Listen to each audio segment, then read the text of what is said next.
Hey, what's up? It's Fuel Your Life Friday. Let's go.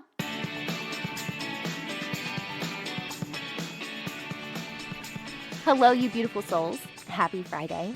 This past week we kicked off our yearly series, the Energy Forecast, this time for the year of 2022, and we started with a conversation with astrologer Natha Campanella.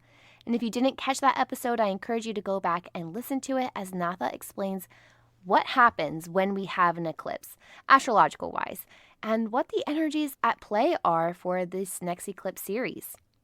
Since tomorrow, December 4th, is a total solar eclipse in the sign of Sagittarius, I thought it'd be nice to add a little lighter energy to this major event with some good old superstitions and ancient beliefs.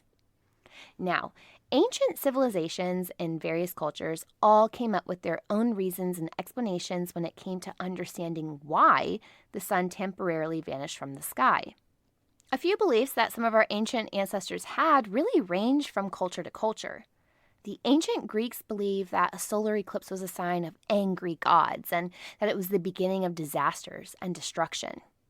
And according to timeanddate.com, the Pomo, the indigenous group of people who lived in the northwestern United States, tells a story of a bear who started a fight with the sun and he took a bite out of it. In fact, the Pomo name for the solar eclipse is "Sun got bit by a bear," quite literally.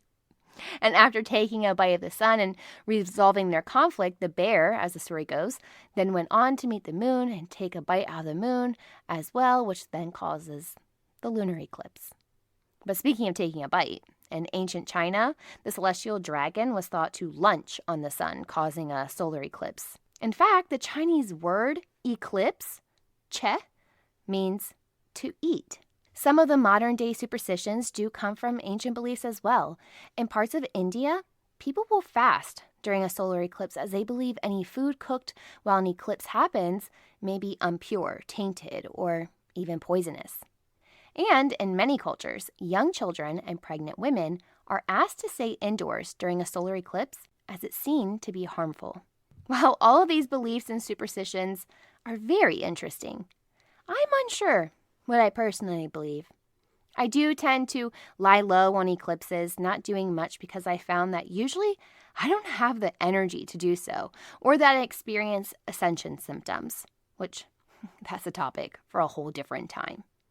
But I'm interested to hear your take on the solar eclipse. Is it just another day for you, or is it something bigger? Be sure to reach out to me and let me know.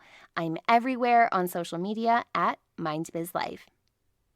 If you enjoyed this episode, share it with a friend and be sure to leave the podcast a 5-star rating and review on Apple Podcasts or wherever it is that you tune in and turn it up.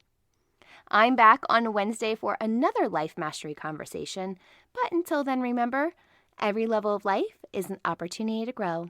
Be well, my friend.